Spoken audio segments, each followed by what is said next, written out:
Olá pessoal, bem-vindo à Liga Apologética. E esse aqui é o nosso vídeo de resposta ao desafio do pastor Paulo Cristiano.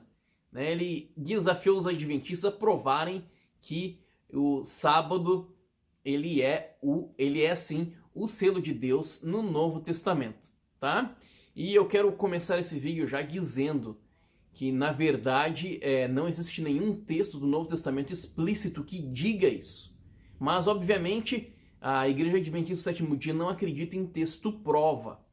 Então, nós fazemos um estudo dos contextos, né, das conexões linguísticas e assim por diante para saber se esse tipo de argumentação, ela sim tem alguma relação com a realidade, né? E considerando todo o esforço que o pastor Paulo Cristiano e o querido João Flávio Martinez fizeram para provar que Ellen White esteve sim em Saturno, considerando que não existe nenhum texto que realmente diga isso, embora eles nunca admitiram essa questão, mas eles vieram com a argumentação dizendo que sim, existem provas circunstanciais. Bom, então, seguindo aqui o mesmo raciocínio, vou mostrar as provas circunstanciais de que sim, o sábado ele é o selo de Deus. Nós vamos ver aqui o que a Bíblia tem a dizer sobre o assunto. E eu quero começar esse vídeo aqui com um texto do Charles Swindoll. Ele diz assim: a Bíblia não confia as suas verdades a mentes preguiçosas. Então esse texto é para você que está interessado em aprender mais da verdade. Então, primeiro ponto, eu quero comentar o fato de que o Paulo Cristiano ele disse que essa questão do selo de Deus é uma coisa muito fácil, é uma coisa muito simples de ser resolvida. Bom, será que os estudiosos do Apocalipse, né, os famosos reconhecidos estudiosos do Apocalipse, eles pensam assim? Eu quero ler um texto aqui do Dr. Osborne, Grant Osborne. Ele tem um grande comentário do Apocalipse, um fantástico comentário, e ele diz assim, ó: existe um debate considerável quanto à experiência cristã exata que é referida na metáfora do selo. Muitos estudiosos, ele cita aqui os nomes dos estudiosos, pensam que ela é uma referência ao batismo, principalmente porque, segundo eles, Paulo chama o batismo de selo. Aí ele dá as referências bíblicas.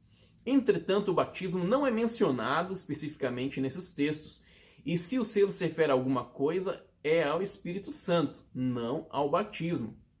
Aune questiona, e eu fui ver no texto original, ele usa a palavra doubt, né? Então, ele duvida que o batismo e o Espírito Santo se encaixam no contexto aqui. Ele provavelmente está correto, pois no contexto o selo significa simplesmente que os santos pertencem a Deus e são protegidos por ele. Além disso, a passagem está inserida num contexto de fim dos tempos e não é uma referência ao batismo dos crentes ou ao recebimento do Espírito Santo ao longo da história. Por fim, é um anjo que tem o selo, de modo que o ato de selar os santos é feito por Deus por meio do seu anjo, protegendo-os dos juízos que estão prestes a serem infligidos nas trombetas e nas taças. Então, olha só. Essa questão do selo é complicada.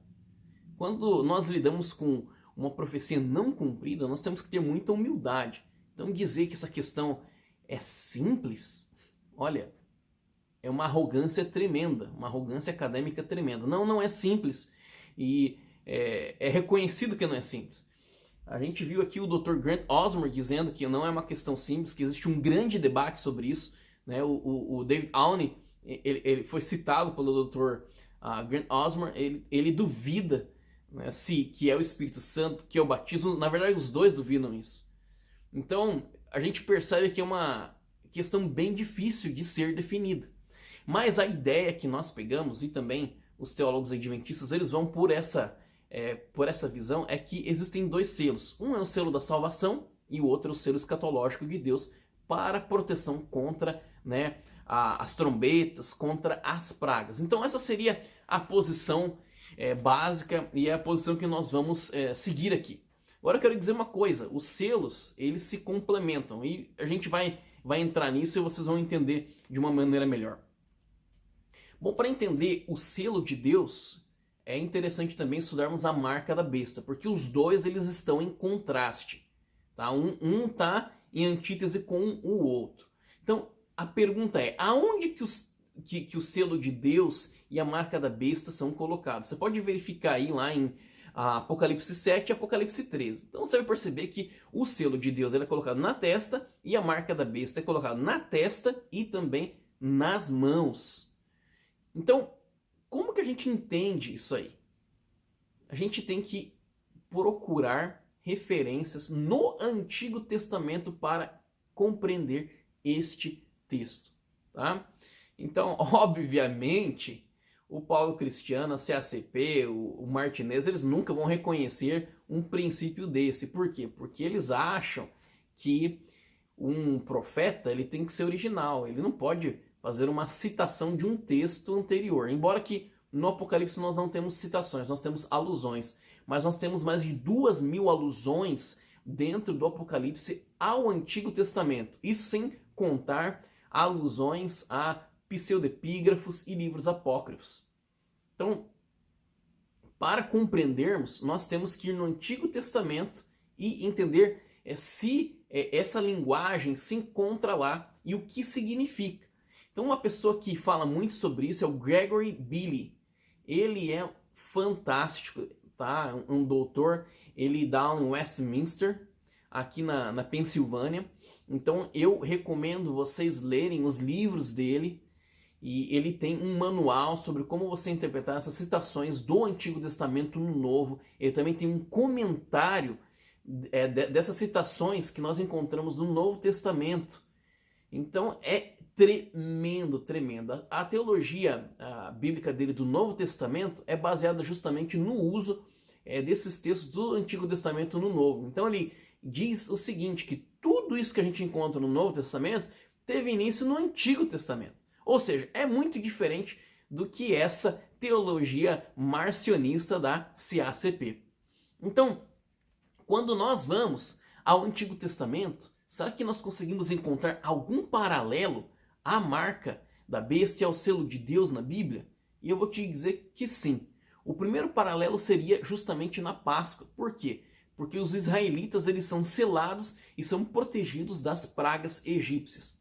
Mas esse não é o paralelo mais forte, por incrível que pareça. O paralelo mais forte se encontra em dois textos. O primeiro deles é Ezequiel 9. Lá nós temos um selamento. Então, os servos de Deus eles estão sendo selados, né, com a marca de um tal, né, que na época seria como se fosse um mais ou um T. Né? Alguns pensam que seria o símbolo da cruz.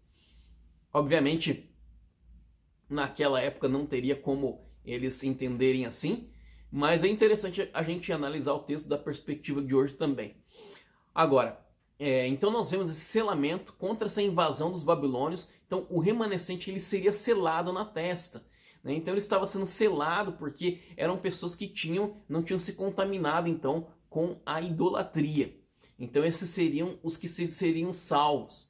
E tem também um outro texto. Esse outro texto é Deuteronômio capítulo 6. Ali nós temos o Shema. Então o que acontece ali? Eu quero ler para vocês aqui, olha que interessante. Deuteronômio 6, do versículo 6 ao 9 eu vou ler para vocês.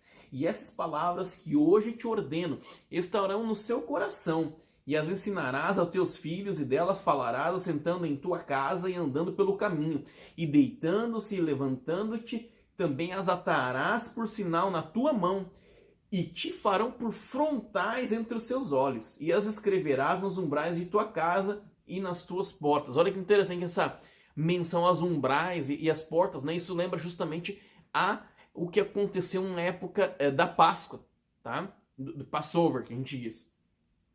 Mas o verso 8, ele é muito, muito importante porque ele fala assim, atarás por sinal na tua mão e te serão por frontais entre os teus olhos. Aqui está falando sobre a lei de Deus, a Torá. Tá? Então a lei de Deus ela era para ser atada, né, nas mãos e também na testa. Então eram os famosos filactérios. Então eram pedaços ali de couro que tinham então versículos bíblicos, né? Tinha a palavra de Deus, tá? Então o que isso quer dizer? Isso quer dizer que o selo de Deus, ele tem uma conexão direta com a lei de Deus, tá? É uma conexão direta, porque ali faz uma referência ao Shema. Eu quero chamar a atenção para outro texto também que entra em relação aí no background de Apocalipse 13, que é justamente o que? Daniel capítulo 7, tá? Então, o capítulo 13 de Apocalipse, ele está tão cheio de alusões ao capítulo 7 de Daniel, que o capítulo 7 de Daniel, ele deve interpretar, no caso, o capítulo 13. Porque quando você começa a ler ali o capítulo 13 de Apocalipse, você percebe que nós temos um amálgama dos 4 animais do capítulo 7. E a gente percebe também que aquela besta que surge do mar, ela age justamente como um chifre pequeno. E é interessante aquela besta, ela além de, né, falar blasfêmias e coisas do tipo, nós temos uma referência em Daniel 7, que é o seguinte, Daniel 7:25. Daniel 7:25 fala assim, que o chifre pequeno ele mudaria os tempos e a lei. Essa construção de tempos e lei, quando a gente analisa sintaticamente, é uma endíades, ou seja, nós temos 2 substantivos para nos dar, para formar uma única ideia. Então, quando você pensa em pontos repetidos do tempo e lei, o que você lembra? É o sábado. Tá? Então, o chifre pequeno ele mudaria a celebração do sábado. Então, nós devemos, né, ir para Apocalipse 13 e já esperar que o sábado, ou a contrafação do sábado, estará dentro de Apocalipse 13. E é justamente isso que acontece. Olha que interessante. Dentro de Apocalipse 13, nós temos os mandamentos, os 4 primeiros mandamentos sendo violados. Então nós temos ali, né, não adorar outros deuses, nós temos a adoração ao dragão, né, não farás imagens de escultura, nós temos ali o dragão fazendo uma imagem. Nós temos também ali que o dragão fala blasfêmias. E nós temos também uma referência ali a comprar e vender, que é justamente o que nós temos no 4º mandamento. Né? O 4º mandamento é uma promessa de descanso. E já ali em Apocalipse 13, é uma promessa da besta de falta de descanso. Né? Então, você venderia e compraria, justamente porque você teria, no caso, a marca da besta. Agora, por que o sábado ele tem a ver com o selo de Deus? É muito importante a gente entender isso, porque o sábado ele funciona como uma sinédoque. Tá? Ele é uma parte que aponta para um todo. O sábado ele aponta para a lei de Deus como um todo. Tá? O Abraham Heschel, né? Alguns falam Haskell, outros falam Heschel, então o que for aí. Ele diz assim que o sábado ele é a epitome dos 10 mandamentos. Né? O Karl Barth, ele fala que o sábado é o cabeça dos 10 mandamentos. Para nós entendermos os 10 mandamentos, nós temos que entender o sábado. Tá? Então, o sábado ele resume, de certa maneira, a lei, a Torá, ok? Então, quando você fala ali, né, que aquelas pessoas elas recebiam a marca na testa, o que significa isso? É a mesma coisa que você dizer que o remanescente de Deus, ele guarda os mandamentos de Deus e tem a fé em Jesus. Ou seja, eles guardam o Antigo e o Novo Testamento. Tá? Então, nós temos aí a ênfase na justiça e também na graça. Ou seja, na verdade não existe nenhuma contradição aqui. Por quê? Porque o selo de Deus está falando de uma fé que é uma fé fides viva, né? Como Lutero usava. É uma fé que produz obras. A salvação é só pela fé, né? Mas não é uma fé que vem só. Então a fé ela produz os seus frutos. Ela vem acompanhada de obras, tá?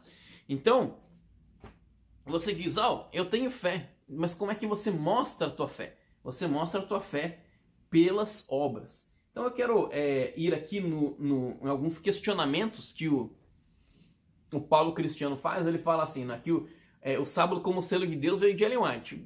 Mentira, né? Isso mostra um claro desconhecimento da história adventista, que na verdade isso veio de Joseph Bates, tá? Essa é a ideia. Agora, ele também fala assim, ó, que o sábado era um sinal, um selo somente para os judeus. Olha só, isso é interessantíssimo. Obrigado por ter falado isso. Na verdade, o Senhor só confirmou que o sábado é sim o selo de Deus, tá? Por quê? Porque quando nós lemos o selamento dos servos de Deus em Apocalipse 7, quem está sendo selado? São justamente os 144 mil. Quem são os 144 mil? São 12 mil de cada tribo de Israel. Ou seja, nós temos um contexto judaico. Se nós temos um contexto judaico, nós temos que entender o selo de Deus como o quê? Como o sábado. Obrigado por essa afirmação, tá? Outra coisa, o sábado era um sinal, mas não um selo. Olha, mais uma vez, né, o Senhor me deu aí a resposta. O Senhor usou ali Romanos 4:11, que fala assim, ó, e recebeu o sinal da circuncisão, o selo da fé. E aí continua o verso, tá? Mas o ponto é o seguinte, sinal e selo são usados como sinônimos nesse verso. Então, no contexto bíblico, sinal e selo é sim a mesma coisa, tá? Interessante que esse selo de Deus que é recebido pelos servos de Deus é muito parecido com a marca de Caim, né? A marca de Caim protegia ele de ser ferido. E ali é usado o termo semeion, né, no grego. Eu estou usando o grego aqui porque quando nós comparamos com o Novo Testamento é interessante usar o grego, tá?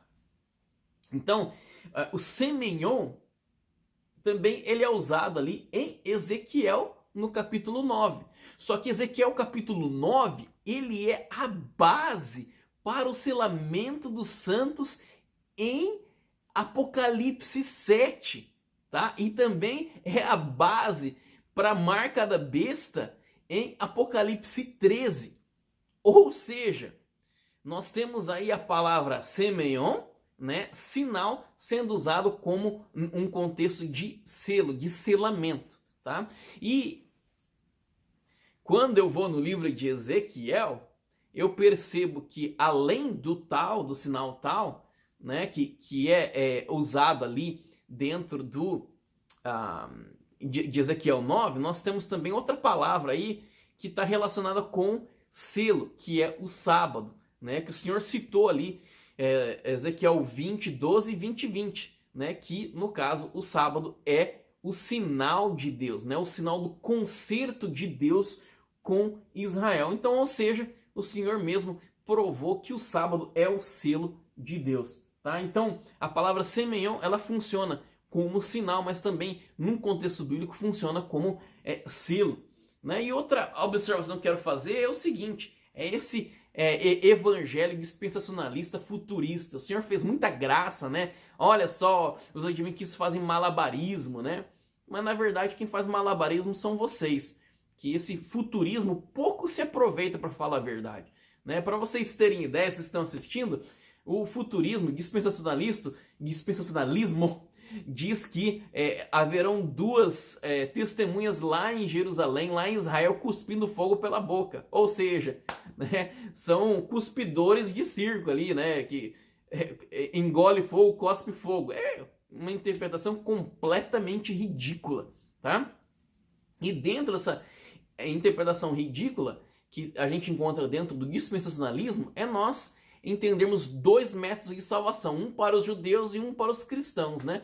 Então os judeus continuariam com o seu templo e as suas atividades cerimoniais e os cristãos com Cristo. Então, na verdade, isso só esconde um racismo, um preconceito, porque em tudo os cristãos são superiores aos judeus. Na verdade, nós, como Adventistas do Sétimo Dia, nós cremos que Israel foi expandido, tá? Então, nós fazemos parte de Israel. Ou seja, quando eu tenho ali aquela visão, e aquela visão dos 144 mil, fala assim, ó, eu ouvi um número. Se você continuar lendo, ele fala assim, mas eu olhei e eu vi uma grande multidão de toda toda língua, tribo e nação. Ou seja, os 144 mil, eles apontam para os salvos de todas as eras, tá? E é isso aí, gente. Então, na verdade, o vídeo do Paulo Cristiano que supostamente era contra o sábado sendo o selo de Deus, só provou que tem a ver com o selo de Deus. Então, existe algo de errado de eu dizer que o sábado é o selo de Deus? De maneira nenhuma. Por quê? Porque os santos, eles são selados para a salvação pelo Espírito Santo. Mas se a sua fé, ela não produzir obras, a sua fé é vã, a sua fé é morta. Então, o povo de Deus, ele guarda o quê? Guarda os mandamentos de Deus. Mas eu vou ficando por aqui, gente. Um abração, fica com Deus. Perdão aí pelo vídeo longo, mas era necessário. Um beijão. Bye, bye, pessoal.